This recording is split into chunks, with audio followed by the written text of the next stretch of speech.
Good evening, everyone. I hope you all had, for our students, I hope you all had a good spring break and you'll come back to us refreshed and happy to be here with us this evening. We are so excited this evening to have Kiese Laymon as our guest speaker. We're going to do things a little bit differently this time around because Kiese has to leave at exactly 7:09 because he has another meeting right after with his students. So we'll save the introductions and the poll questions for after our conversation. So today we're going to have a conversation, prepared some questions for Kiese. And before we get him here, I will give you a quick preview of his bio. Kiese Laymon is a writer from Jackson, Mississippi, and a Libby Sherman Moody Professor of English and Creative Writing at Rice University. Mr. Laymon is the author of Long Division, which won the 2022 NAACP Image Award for Fiction, and the essay collection How to Slowly Kill Yourself and Others in America, named a notable book of 2021 by the New York Times Critiques.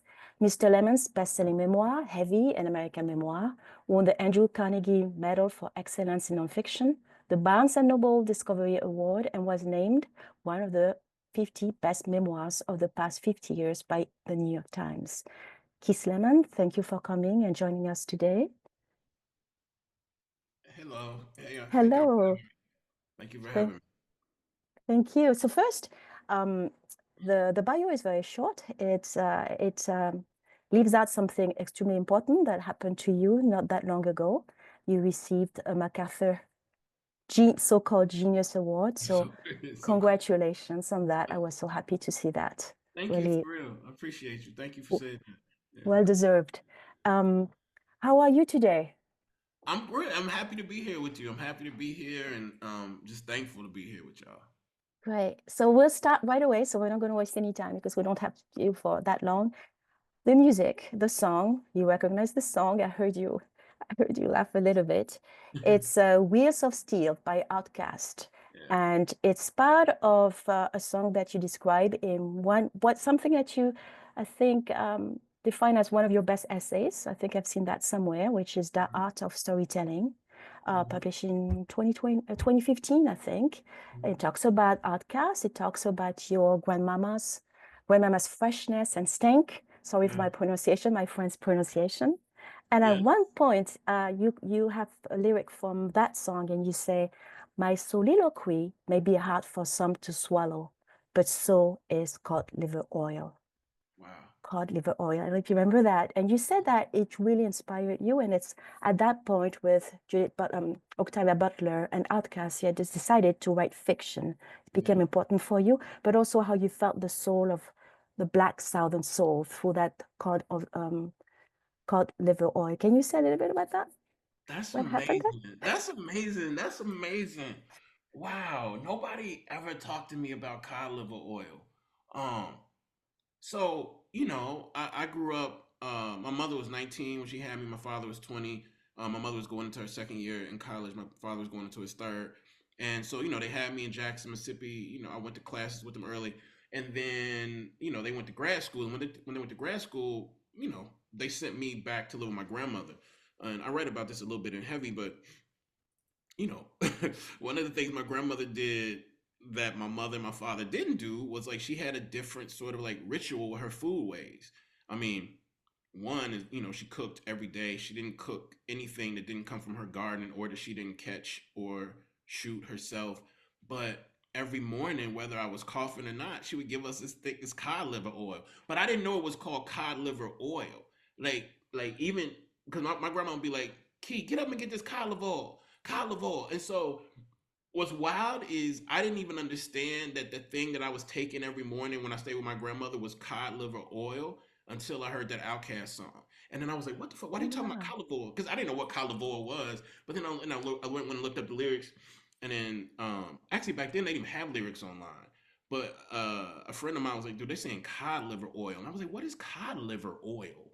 And they were like, that's cod liver oil. So anyway, it's interesting to me. It's like that's interesting. that was our vitamin, but also like the distortion of the way is like correctly pronounced, like was what cemented it in my sort of like I guess artistic brain. It's beautiful. And I wonder, I don't know if you know the Madeleine from Proust, you know, the story of him. Yes. Yes. Would you say, have you ever tasted it again as an adult? And do you Oh think that it yes. will bring back all those memories Oh of your yeah. grandmama?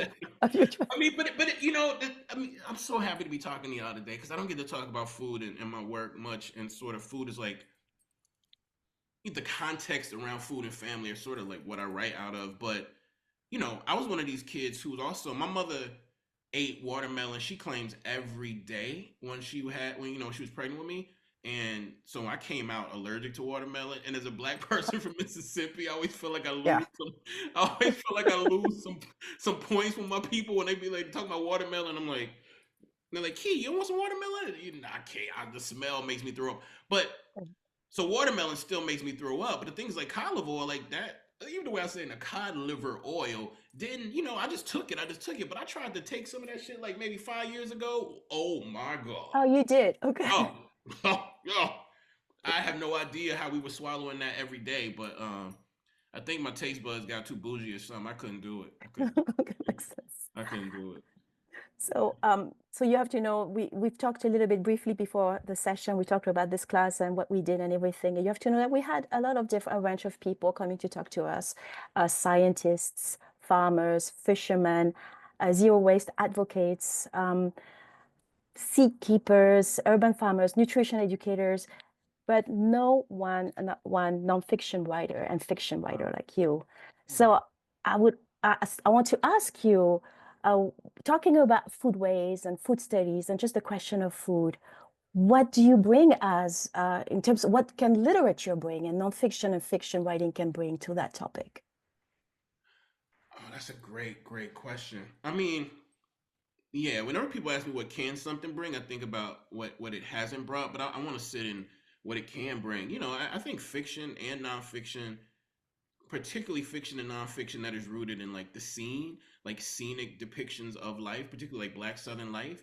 I think what they can do is they can slow down, for me, slow Mhm, down Black Southern life, slow down Black Southern movement and movements like mm, internally. And so, you know, mm, I write fiction, I write nonfiction, and in some ways they are very different. But like when it comes to actually like the crafting of a scene, you know, my grandmother worked in a chicken plant, mm, for example.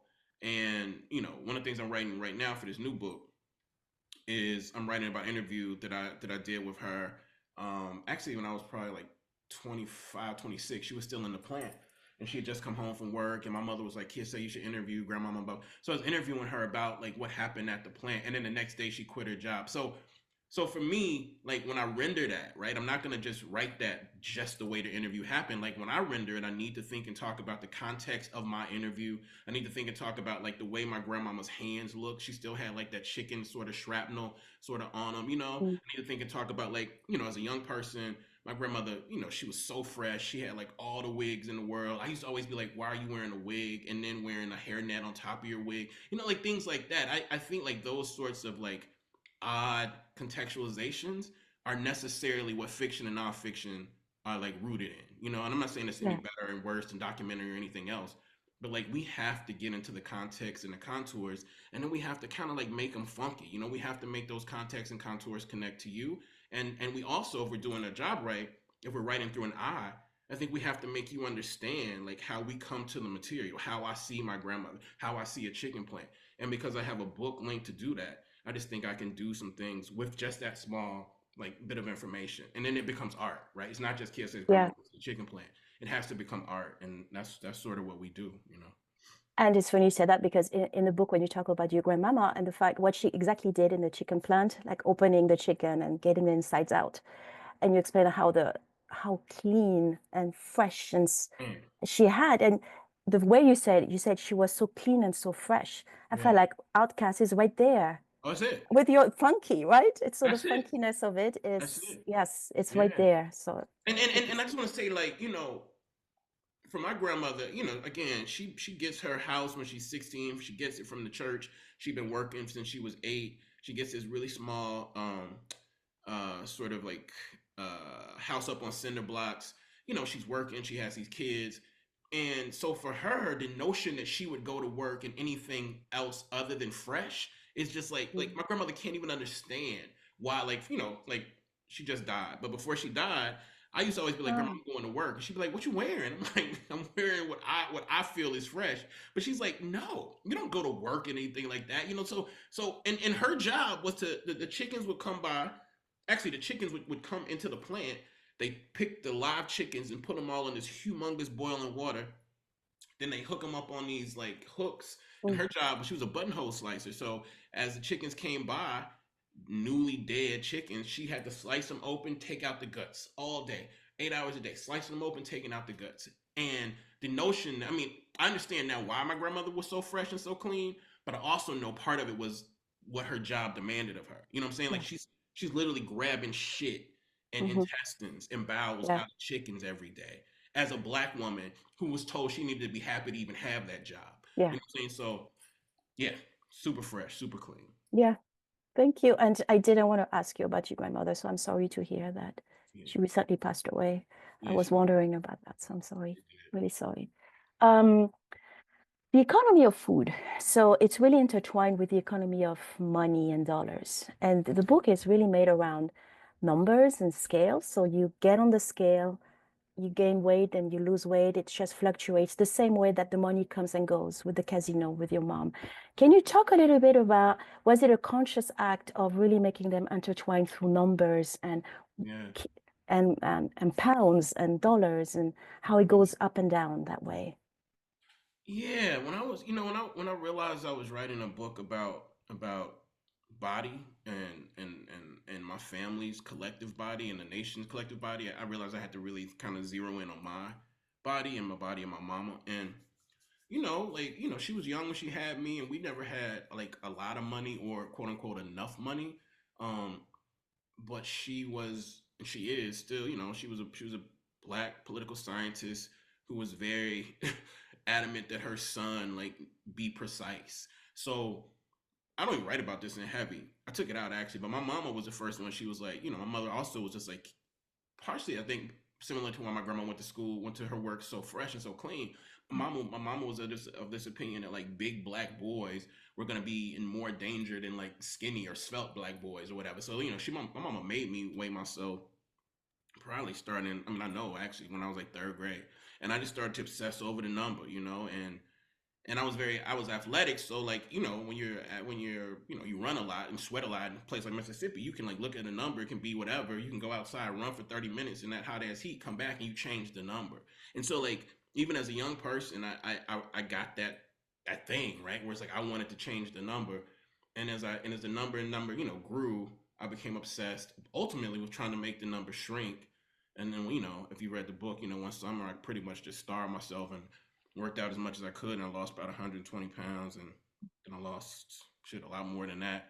And I just wanted to also think a lot about the way that, I mean, it's not think about, it's just right there in the book. Like when you can't control how much money you get, or or your worth Mm, is necessarily like depreciated. I found incredible amount of like joy in being able to control that number. And mm, yes, control that number, making that number go down, making that number go from 319 to like 140. I felt so mm. accomplished, but also the oddity of it is like once I lost all that weight, like seeing it go up was also sort of um pleasurable. And so I just want to think about the ways like these numbers and these obsessions with like numbers and really economics for me doesn't end in a good place, nor does it begin in a good place either. Yeah, and one of the students said online when they work on the perusal that, I mean, he talked about intergenerational trauma Mm-hmm. and how usually a book starts with exactly what you wanted to do. I think you said that in an interview, start with a specific number, a high number Yeah, in terms of weight, and go down and end yeah, the book with a much lower number.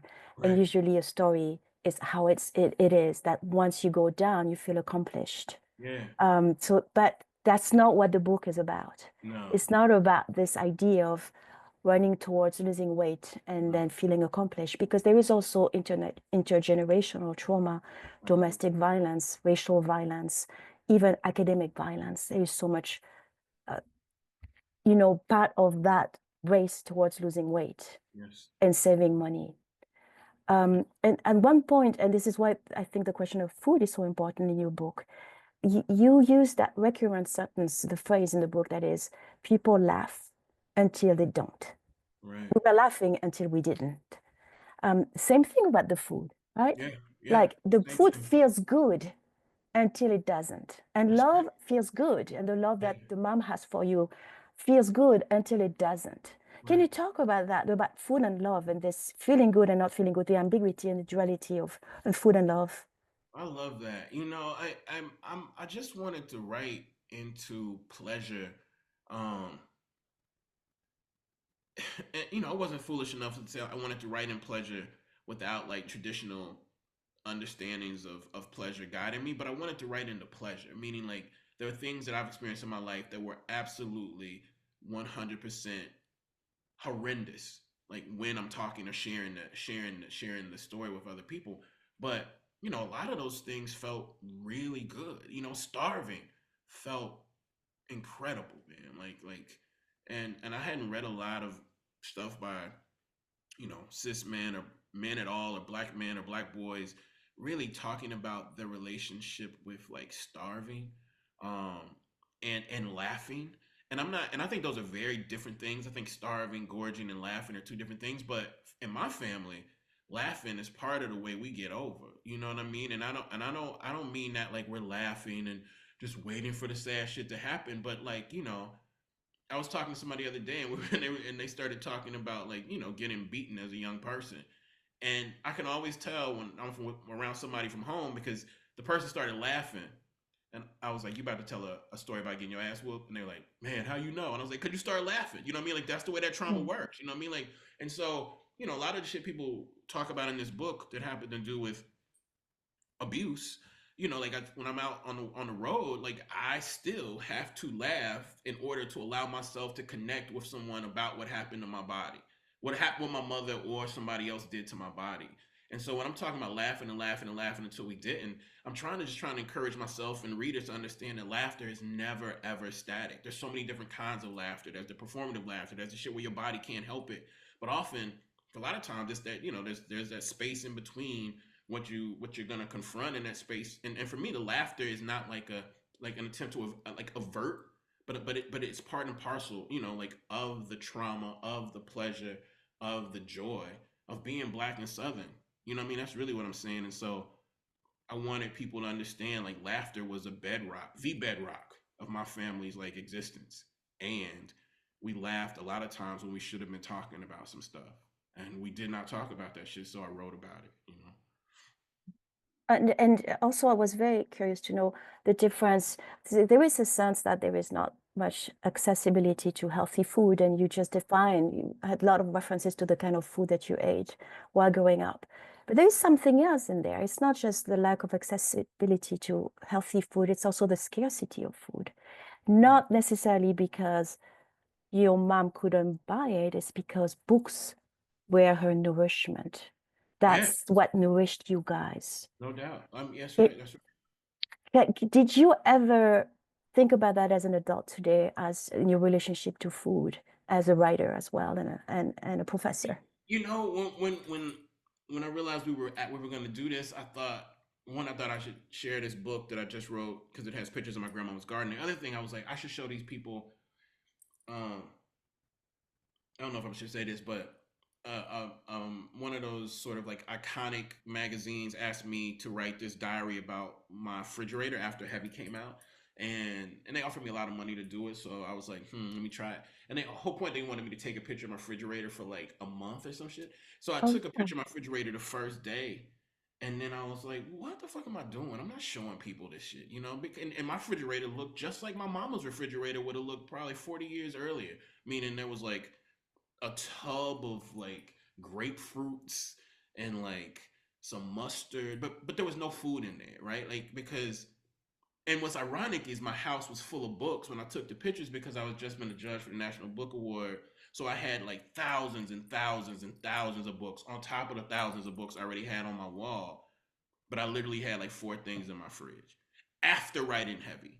Do you know what I mean? Mm, So, mhm. and I'm not trying to say that like, you know, a healthy fridge is a stacked fridge, But I will say that like that fridge that I took pictures of and the fridge I have downstairs in my house right now, if it's just me, if it's just me, it's gonna be it's not gonna be filled with food. Like I don't even understand like how one does that. You know what I mean? Like Yeah. part of it is that I'm, I think I still have a little bit of like if I get it, I'm gonna eat it all. But also part of it is something else, and I'm trying to write through that in this other book. But it has everything to do with I think food and the fact that my grandmother was the only person in my family who, if you ate dinner or lunch or supper, whatever she called it, she was the only person who would ever be like, Key, do you want some more?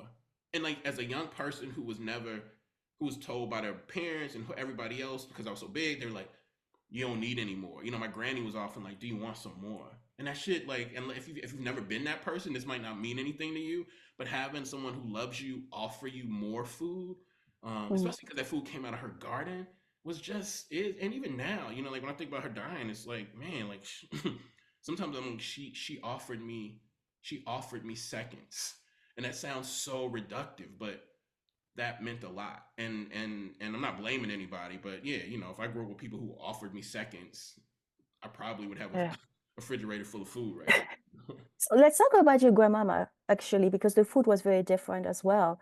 Right. And uh, you asked her at some point, why didn't you never go up north Yeah. during the Great Migration? Why did you stay in the south? And she said, because I want to live off of my land, my soil, and I grow my own vegetables. And this is something that you went north Hmm. for a few years, you're back to the south. Yeah. Do you relate to the soil, the southern soil and the land the same way that your grandmother did? And if so, yes or no, can you explain it? I wish. I wish I could. I mean, I relate to it. I miss the soil. I miss the grass. I miss the dirt when I'm not in Mississippi. I'm in Houston right now, which is, I mean, I guess it's southern, but it's a different kind of South than I'm used to. Um, but my relationship to that dirt is so different than my granny's, and I think my art practice is sort of like trying to honor her relationship to the dirt, which is her relationship to food and life and sustenance. And you know this is what I'm trying to say, like the same reason I don't have any food in my house, like similarly, like I teach in Houston. I still consider myself living in Mississippi, but I haven't bought a house in Houston. I haven't like necessarily like filled the house that I am renting right now while I teach with anything. And I'm saying all that to say my granny, her relationship with America, with the nation, with the world, Mississippi, necessitated that she at 6 years old had to work the land. You know what I'm saying? She had to Mhm. pick and grow and plant food so her and her family could have a way. And she continued to do that really until like she was 85 and she couldn't work in the fields anymore. Um, and so I'm saying all that to say I have a intimate relationship with the dirt and with foodways, but please, like I planted a garden maybe one summer in my life. My granny had the best garden in the county for fucking 30 years. You know what I'm saying? Like the land that I bought my granny a house a few years ago, and that land is the land that she worked on when she was 8. You know what I'm saying? Mm. Like, so, like her land and her relationship to the land is just much more intimate, cosmic, mysterious, and wonderfully beautiful than mine will ever be. Um, but that's partially why I write through her so much because of her relationship to that space. Yeah, so your books are kind of the soil of your grandmother somehow, right? Your Wow, that's grandmama. really great. I'm That's gonna have to take that. That's what's up. That sounds good. That sounds really good. Yeah. so I think something that is very specific to you and that you said it in an interview is that you write for your people, Yeah. really to your people. Yeah. And and this is a book, as we said, about a lot of intergenerational trauma and all types of violence and love, Yeah. and the fact that life is complicated as well. Right. When it comes to food and to mental illnesses, at one point you have a friend, I forgot his name, who went to get antidepressant, and he told you, don't do that. It makes you Yeah. feel white. Yeah. And so you didn't want to feel white, and you don't want to feel white, meaning feeling kind of nothing. Right. So that's the relationship to mental health mental care somehow. This Yeah. idea that it's a white thing. Yeah. But also, you very briefly, only once in the book, you mention anorexia and bulimia. I want to know how, if it was a book for and to your people, how did you feel about those types of words and diagnoses? Did it fit within the audience that you wanted Right, and I to? love that you see that word, or I don't know. I think anorexia is used, maybe bulimia is, Yes. but and similar with like patriarchy. I mean, like what I wanted to do was activate like these words that shape so much of my life as a thinker, and as a teacher. And I've been teaching since I was 22, which means I've had way, way, way more students than I wish come talk to me about their relationships with food and use the word anorexia and bulimia. Hmm. Um, and I never had like a cis man talk to me about their exercise sort of obsession or bulimia or anorexia until I put the book out. And when I put the book out and I go give these readings, like invariably you get these really diesel looking dudes who look like they haven't Mm. bodybuilding type dudes, and they be like, hey man, can I talk to you? And they be like, bro, like ultimately it's the same story. Like, I haven't eaten today. I don't know if I'm going to eat tomorrow because I look so fucking good. I'm afraid if I start eating like the women and the people and the men and everybody else in the world who looks at me the way they do might not, it's this conversation about control. And so even though I didn't use anorexia like as often as I show anorexia, I think people who read the book see it and feel it. Um, and so like part of writing to my people is like I just didn't want to use words as proxies for the experience. I mean, us knowing the words are very important, Mhm. but also sometimes I think writers can lean on the word at the expense of clarity of the situation. And so I just wanted to sort of activate anorexia, activate bulimia, and activate sort of like exercise based sort of like obsession, um, without necessarily diagnosing it hardcore. Do you know what I mean? Yeah, Yeah. yeah. And it feels like it's so intimate that the way you talk about it, that it almost feels like it's at the same level of the sexual experiences. The Oh, way you talk about, yeah. absolutely, absolutely, and that's really interesting because like early on in the book, I read about well, I wish she was my friend. This is a girl who I really had this big crush on, and these men sexually assaulted her and abused her. And when I first wrote the book, I used the word rape, and then it's really interesting. I mean, I haven't talked about this before either, but my publishers and my editor were like, "We got to take that out. You can't use that word." And I was like, "Really?" And they were like, "Why?" And I was like, "Why?" And they were like, "Well, if you say they raped her, then we could be liable." And I was like, "Yeah, but Mhm. see, they're old and she's young. That's rape." And they're like, "You can't do it." Do you know what I mean? So anyway, I'm just saying Yeah, like sexual assault or yeah, sexual violence. Whereas I could have described anorexia, bulimia any way possible. They were never going to say take that out. Do you know what I'm saying? yeah, So yeah. anyway, That's a I very think good I think point. yeah. Talking about words, I think for those who read your books, and we know that you've been raised on words, the accuracy of words, and the lower frequency that you use through words and rhythm and everything that you say about words. And I love the expression when you say some white people use words with its legs crossed or their legs crossed. Like, you can imagine the word having their legs crossed. Right. But I also saw that you're working on heavy the film adaptation. How would that work when it comes to words and that lower frequency to Oh, transfer that written book into a movie? wow. I could talk about that too long, but I'll just say, um, yeah, Issa Rae option heavy with the intent of making it into a film. I think probably like 2010, 2020, 2019, something like that. Um, and when they came to me, they were like, "We want you to write the film." And because I had just started screenwriting, and because of the way I feel about literature and shit, I was like, why don't we get somebody else who's done it? Also, I had just written that book, and I wanted to get out of that book. I didn't want to go back into that Mm, world.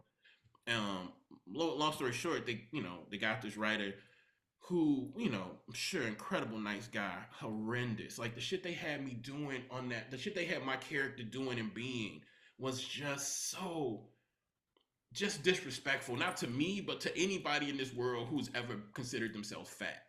And and I'll just say, like, after doing a lot of talking and writing a lot of other scripts, I just finished the Long Division script for Trevor Noah, and I wrote some stuff with Mm. David Simon, the dude who wrote The Wire. We wrote this thing together. I think that's a really hard book to adapt heavy. It's a really hard book to adapt because the thing about film is when you start trying to make film, they always are looking for comps, and the only comp they could come up with for heavy was Precious, and that's no disrespect to Precious or Sapphire. It's just like that's not the book I wrote. You know what I mean? So it was sort of it was sort of sobering or whatever that word is. It was a heartbreaking experience actually. And now I got now they want me to actually write it, but I don't really want to write that book. I don't really want to write that movie. Like I don't really want to write that movie. So somebody else might come along. We might ask them to write it, but I love talking about this book. Like I've never had like an in depth conversation like Yeah. someone like you, but I don't really want Yeah. to. I don't really want to mess with it because, like, I've written some other shit for film and TV, and the reductive shit you have to do is just too much. It's just too much, especially when you're talking about fat black Southern people. Like, I'm not gonna do what they want me to do, so I'm just not gonna mess with it. That's interesting because I could feel that when I read the book and when I saw you that would be a film adaptation. I was really curious to know Yeah, how it would work for you and it your experience with will not words work and for me. ideas. Okay. Um, let's talk about words. Revision, Okay. writing and rewriting. Writing is rewriting. I mean, your mom Yes. um, was very clear about that, and you have the same vision of revision, the importance of revision. I'm sure that when you look back on the book, as you said, it's hard to talk about the book now for you to go back into that book and that space. But also, if you don't want to talk just about revision, how you would revise it today, you can also answer that question in terms of today when you see the world. And Yeah. the word is a form of blank page that is writing and rewriting, and the urge to want to revise and to use revision. What would you say about that? Oh my God. I would revise every time I read that book. I read it differently, but the ending would be a little different. You know what I mean? Like I'm pressing, pressing, pressing, but I feel like I pressed a little too much in that ending. Like it's like 3 pages too long. The writing needs to be a lot sharper. But what I end with, which is telling my mama, it's all in our hands right now. You know what I mean? Like we can, you and I can decide every day, every second of this day, we're going to be in a different relationship with each other, which necessarily is going to mean we're going to be in a different relationship with the earth and different relationship with the nation if we want to. And so I'm saying, like, let's try to want to. But then I'm also saying we're probably not gonna. We're probably gonna do what Americans do, which is what this fucking country is doing right now. But I would be a little bit clearer. I think I would be a little bit more clear about the ways that black people in this country have been fucked up as everybody else, but we have resisted and we have refused in ways that other Mhm. folks just have not. And I think I would land on that a little bit harder. Instead of trying to be like, if we don't do right, we're gonna end up like them. I think Yeah, I would just kind of shift a bit more to like look at the ways we have refused to be like them yeah. and how that has given us life and richness. And I didn't make that turn. And so, Yeah. So we have like 2 minutes left, and okay. my last question, and I'm going to have to use the question from a student or a guest. I don't know exactly because my last question was about how you feel about your students and what they mean to you. But I think I'm going to switch because we have one person who really wants to ask you a question. So I'm going to read their question. Okay, it will Okay. be the last one. I'm really interested in the links between economics, the economy, and food relationships with food. Can you talk more about the relationships and parallels between the scale, consumption, and money? For example, abundance of money, abundance of food versus excess of money, excess of food. Yeah, well, let me just say one thing, and then I gotta run. In that book, Yeah, what I'm trying to explore is like psychologically what happens to a young person who becomes an old person who every single fucking day of their life they know how much money they have or do not have, right? Like so my obsession with losing weight was only eclipsed not by my desire to earn money because I had a lot of friends who were trying to make as much money as possible. But my obsession was like I just needed to always know how much I had. Do you know what I mean? And I think yeah, that's yeah. everything to do with being born in this country and also being born in this Hmm. country in a family that lacked like monetary whatever. So there's a lot more to say about it. But like what I want to think about is what happens to like a young person's mind who is at once obsessed with their weight 180, 230, 330, Hmm. 330, and their balance -3, 2 Yeah, million. 400. You know what I mean? Like, and I'm not sure how to talk about it, but I think that there's something really important in the human that is lost. I mean, this is Mm-hmm. what Ellison said. Like when you reduce human life to 2 + 2 = 4, and that's all those scales and all that economic shit. Like all of that shit is being reductive and reductive at the expense of something. And I wanted to write a book about what that something was. That was the perfect conclusion. Thank you so Yeah. much, Kiese, for coming today. We are Thank so you so much, grateful with you. It Benedict. was You great you've been conversation. incredible and so nice to me. I just want to say thank you so much for being so generous to me. This is incredible. Thank you. Thank Thank you. you. All right, I'll talk to y'all. Bye. Bye. Okay. Bye. So guys, as I explained, unfortunately, we had to switch things around. We were not able to have Kiese for the entire time. So now we're gonna transition to what was supposed to be at the beginning, which is the introduction to the course and also some poll questions. So I think the introduction is Shiloh, right? Yes, and I think Sammy is gonna get our slides up here. Um, Hi, everyone. So as Benedict just said, we're kind of going back to what we usually share at the beginning, and I'm just going to give an overview or introduction to our course, and talk a bit about our partners. And then I'll pass it over to Taylor shortly for our iClicker questions this week. So just a quick shout out for our song that we had at our opening, Wheels of Steel by Outkast.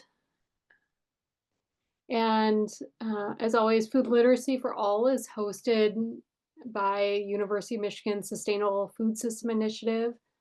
The 2025 course is organized around the theme of food and care. And Food Literacy for All is structured as an evening lecture series featuring different guest speakers each week to address diverse challenges and opportunities of both domestic and global food systems. And by learning from activists and organizers, authors and writers, food industry professionals and scholars, we aim to ignite new conversations and deepen existing commitments to build a more equitable, health promoting, and ecologically sustainable food system. This year's course is co-led by Dr. Benedict Boissoyon, and who's the professor and chair of Afro-American and African Studies here at University of Michigan, and myself, Shiloh Maples. This course is also supported by our community partners, which includes Oakland Avenue Urban Farm, the Detroit Food Policy Council, and the Detroit Black Community Food Sovereignty Network. This course is also made possible by the support of our entire team. Sammy, our Food Literacy for All course coordinator, Taylor, our graduate student instructor, Cy, the Sustainable Food System Initiative coordinator, Dr. Leslie Huey, the Sustainable Food System Initiative Advisory Committee, Chris from the College of Literature, Science, and the Arts of Technology, and Tiffany, the Food Literacy for All grader. Food Literacy for All is presented and made possible with the generous support from the Center for the Education of Women, Francis and Sydney Lewis Visiting Leaders Fund, the School for Environment and Sustainability, and the Program in the Environment. There are a few different ways to remain engaged in these conversations, in addition to the live course sessions, the video recordings that are posted afterwards, but also through social media, the poll questions on iClicker for students, and as I said, there's the films session of the courses are available on the website. And at this time, I will share this week's student response, which is from Sarah H. Hello, my name is Sarah, and for my video response, I wanted to look at a specific line in the book Heavy by Kiese Laymon. And there was one specific part of the book that really resonated with me, and it was the line that said, "Ain't nothing in this world worse than looking at your children drowning, knowing ain't nothing you can do because you're scared that if you get to trying to save them, they might see that you can't swim either. But I'm okay, you hear me?" And I think that this line in the book represents how in like generational families that you have the parents see that their child is struggling because of systemic issues such as racism and not being able to help them because it's a systemic issue and it's their problems that they've faced in their lifetime as well. And I think that just goes to show just how much racism has affected generations over time and how that affects food sovereignty as well, of not being able to feed your child properly because there's nothing really you can do about it either, because that's just how the system has set up food distribution in the US. Thank you so much, Sarah, from the Ross School of Business, for that thoughtful student response this week. And at this time, I'm going to pass it over to Taylor, who's going to, I guess, lead us with the questions, the poll questions for this week. Thanks, Shiloh. I say this every week, but I think it's important because every week we have different members of the community joining us, especially folks who are interested in Kiese's work. So if you're a member of the community, you'll participate in our polling through Zoom. And our class members know that if they're taking this course for a grade, they will participate through iClicker. So moving on to our first question here. Starting the poll right now. So we're just sort of gauging what folks know about this topic. And we pulled this statistic from a great food print article. I'll pull it up afterwards, but the question is, according to Food Print, in 1910, Black farmers owned 1.8% of farmland in the US. How much do you think they own today? And again, no right or wrong necessarily, although there is a correct answer to this question. You won't be graded punitively.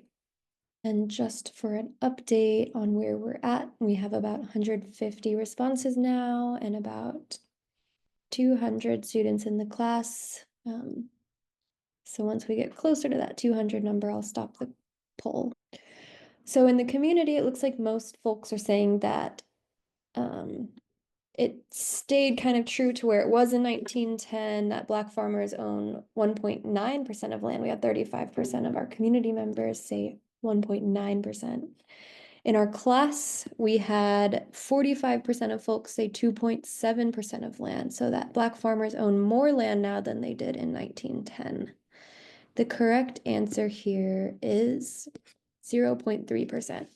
And I'm going to share this article. It's a really interesting article, and there's a lot of really important work that's being done on this issue. So I'll share some resources there once our polling is over.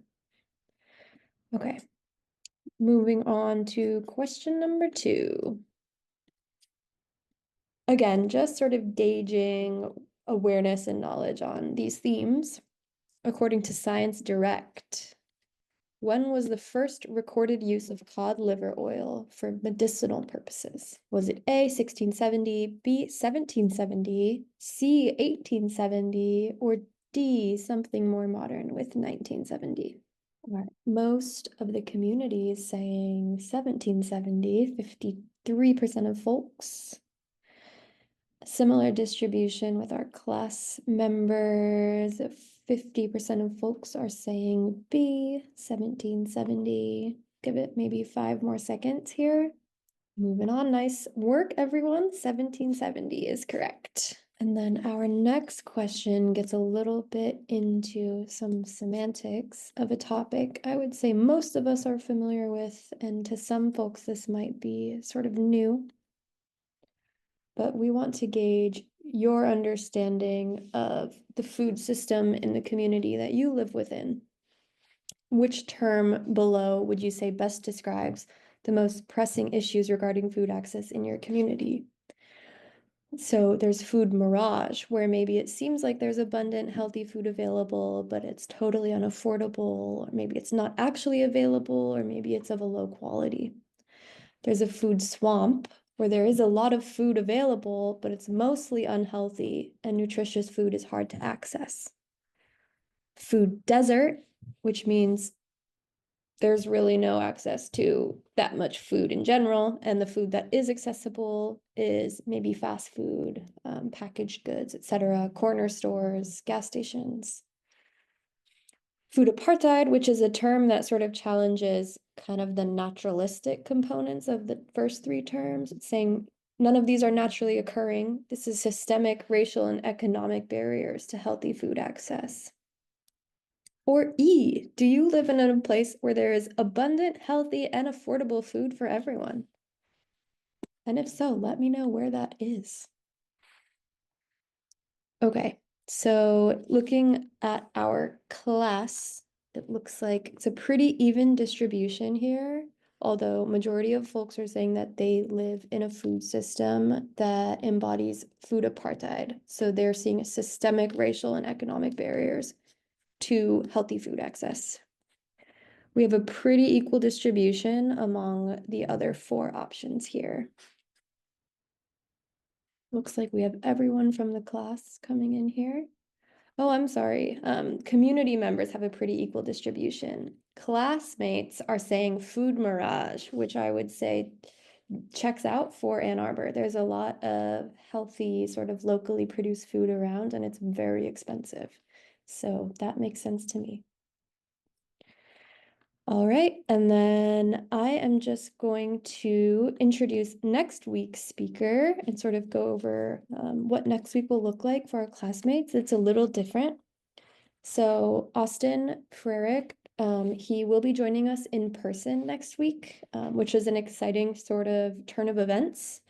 And just to introduce Austin, he's an expert on agricultural and antitrust policy, and he's also the author of the book Barons, Money, Power, and the Corruption of America's Food Industry, released in 2024. Barons is the story of 7 titans of the food industry, their rise to power, and the consequences for workers, eaters, and democracy itself. It paints a stark portrait of corporate consolidation, but it also shows that a fair, healthy, and prosperous food industry is possible if we take back power from the barons who have robbed us of it. So similar to today's talk, this is a book talk. We're really excited to have Austin joining us in person at the Samuel Dana Building in room 1040, so first floor. We are asking that students come in person. It's required to come in person next week, just because he's coming in to see us, and it just creates a much warmer sort of experience for him and for all of us to sort of be in a room together, to meet each other, to chat with each other. If you cannot join, please send me an email so that we can mark your remote attendance. And that's that. Quickly just going to check. I believe that that covers everything for us. We are wrapping up almost 30 minutes early today, so thank you so much. I will post that article on Black farmland loss on Canvas for everybody, and we will see you next week for Austin's talk on Tuesday.